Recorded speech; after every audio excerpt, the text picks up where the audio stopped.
তারা গ্ল্যামারাস, কিন্তু পেছনে লুকানো ভয়ঙ্কর সত্য। কে পপের নির্মম কারখানা, বিটিএসের বাস্তব যন্ত্রণার গল্প। এটা গানের জগৎ না, এটা একটি মাংস কাটা ফ্যাক্টরি, যেখানে স্বপ্ন বিক্রি হয় আর মানবতা ছিন্ন ভিন্ন হয়। আপনি বিটিএসকে চেনেন, বিশ্বজয়ী মুখ, স্টেজে রাজত্ব করা তারকারা, কিন্তু আপনি জানেন না তারা কে ছিলেন, আর এই পর্যায়ে আসার জন্য তাদের শরীর, মন এবং আত্মা কতটা টুকরো টুকরো হয়ে গেছে।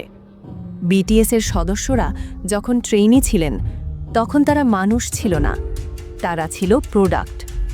প্রতিদিন 14 ঘন্টা অনুশীলন, একই গান, একই ডান্স, বারবার, যতক্ষণ না নিখুঁত হয়। ঘুম 3 ঘন্টা, খাবার রেশন করে দেওয়া, বন্ধু, পরিবার অস্তিত্বই নেই। কেউ কাঁদলে কোচ বলতো, দুর্বলতা তোমাকে স্টার বানাবে না, তুমি দেখতে যথেষ্ট ভালো না। এই কথা শুনে 14 বছরের ছেলেরা অস্ত্র পাচারে গেছিল। এটাই ছিল নিয়ম। পারফেকশন মানে সুন্দর দেখতে হও। নিজের চেহারাকে ঘৃণা করা শিখেছে ওরা, স্টার হওয়ার বিনিময়ে।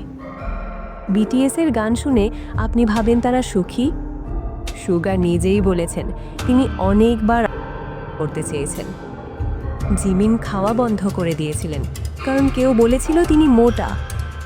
আরএম তার পরিচয় হারিয়ে ফেলেছিলেন, জানতেন না আসলে তিনি কে। এইসব চলছিল যখন তারা মঞ্চে দাঁড়িয়ে আপনাকে হাসাচ্ছিল। তারা কারো সঙ্গে প্রেম করতে পারে না, বাইরে যেতে পারে না, বন্ধুদের সঙ্গে দেখা করতে পারে না। তাদের চুল কবে রং হবে, কি পোশাক পরবে, কখন হাসবে, সব ঠিক করে কোম্পানি। এমনকি কোন শব্দে হাসবে সেটাও রিহার্সাল করা থাকে। এটা কোনো জীবন না, এটা এক ধরনের বন্দিত্ব। আপনি জানেন বিটিএস নিজেদের শরীর এতবার ওভার এক্সারসাইজ করেছে যে তারা স্টেজেই জ্ঞান হারিয়ে ফেলেছে। তারা এক একজন চলন্ত যন্ত্র। তাদের ক্যামেরার সামনে থাকতে হয় 24/7। তারা ক্লান্ত হলে ওষুধ দেয় যাতে মুখে হাসি থাকে। ভুল করলে সোজা ব্ল্যাকলিস্ট।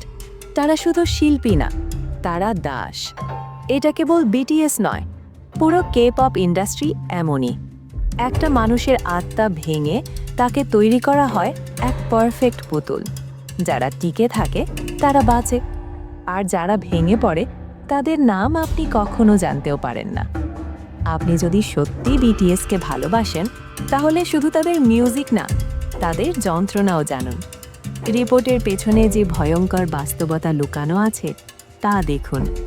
ভবিষ্যতে আর যেন কেউ নিজের স্বপ্নের জন্য নিজের অস্তিত্ব বিক্রি করতে না হয়, সেই পরিবর্তনের শুরু হতে পারে এই ভিডিও শেয়ারের মাধ্যমেই। সাবস্ক্রাইব করুন, কারণ কেউ না বললে এই গল্পগুলো চিরকাল চুপ থাকবে।